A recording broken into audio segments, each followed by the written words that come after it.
imagine I've just caught you and because you went and robbed a bank, and I'm just going to bury you in the desert there with your head poking out of the sand. So put your feet nice and tight.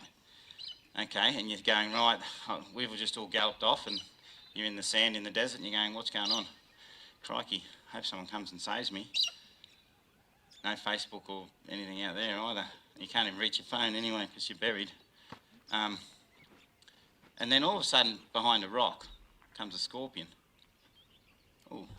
And it's one of those ones that if it bites you, it's like excruciating pain until you die, you know, and blood comes out your mouth. One of those horrible deaths, you know. So the scorpion comes along and it's sort of coming along and it's like, hasn't really quite noticed you yet, but it's just walking along here and it's going past here. And have you stopped breathing? Yep. Of course I have. Oh. I don't want to alert the scorpion. Oh, you've stopped breathing. Okay. Really? Oh, have you noticed horses when we walk up to them, the ones that stand really still stop breathing, or they get really shallow breathing? Do you know why? Because they're emotionally hobbled with obedience. And that's the problem, is they stop breathing, right? And that's one of our first signs of anxiety, that they don't breathe very well and they shallow their breathing. And it just shows us that we all feel like they feel that we're the scorpions. But the last scenario, once the scorpion notices you, the last scenario is, oh, I might go and bite you. What are you going to do? No, you'd fight for life, because you'd go, so you know when you got those frozen horses that stop breathing and they sort of stand there with their eyes like this, and then you start girthing them and they start to bite you?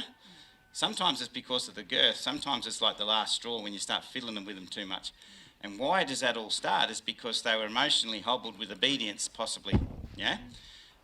So a horse that shuts down, or has a learned helplessness way about them, what happens is they have lost the right to act on their thoughts.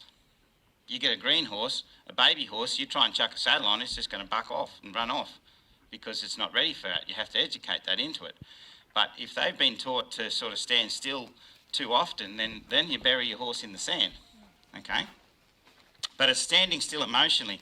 So some of the problems that you have in the girth and the picking up of the feet of that, we're not going to address at the feet, and we're not going to address it at the girth.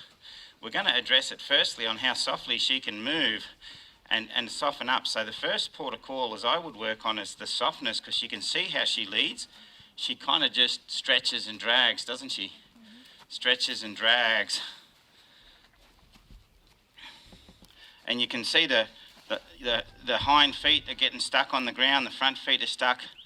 And it's just like, to me, it's just not quite leading. A horse in parts. Yeah, it's all in bits, yeah. There was a horse at the last clinic, a trotter, and, you know, we spent the last 2 or 3 lessons just working on backup until the horse could pick up its back feet softly, so its front feet and can walk its front feet back up underneath their wither where it should be, lift its wither up, just so it could gently find a 2-beat rhythm again, but not even get to the stage of 2-beat rhythm yet, but get to a stage that it doesn't do those karate kicks out the back when they back up, okay?